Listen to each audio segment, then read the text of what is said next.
तो बच्चों, so the question is, a hoop of radius 2 meter weighs 100 kilogram.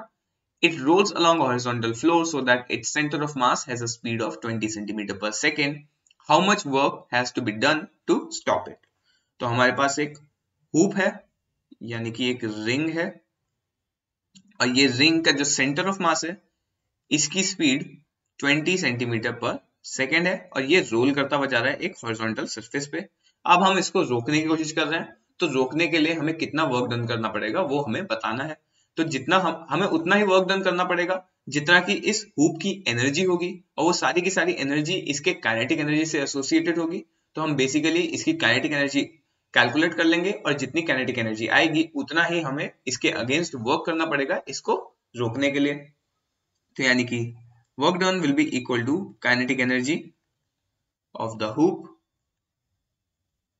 अब kinetic energy, क्योंकि ये रोलिंग मोशन है, तो काइनेटिक एनर्जी दो पार्ट्स में डिवाइड होगी, 1/2 mv², जो कि है इसके सेंटर ऑफ मास की ट्रांसलेशनल मोशन की वजह से काइनेटिक एनर्जी, और रोटेशनल मोशन की वजह से 1/2 I ω²।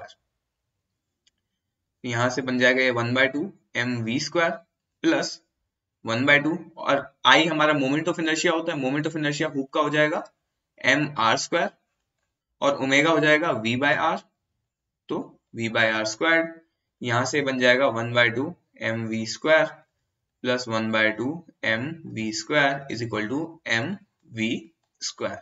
अब जो हुप है उसका मास हमें दिया गया है 100 किलोग्राम, इनटू वेलोसिटी दी गई है 20 सेंटीमीटर पर सेकेंड, तो 20 इंटू 10⁻⁻2 मीटर पर सेकेंड स्क्वायर्ड।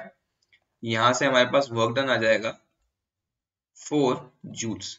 तो जो वर्क डन हमें करना पड़ेगा, या जो काइनेटिक एनर्जी है इसकी, वो रहेगी 4 जूल्स, और उतना ही हमें वर्क डन इसको रोकने के लिए करना पड़ेगा। I hope you understood this question well, and all the best.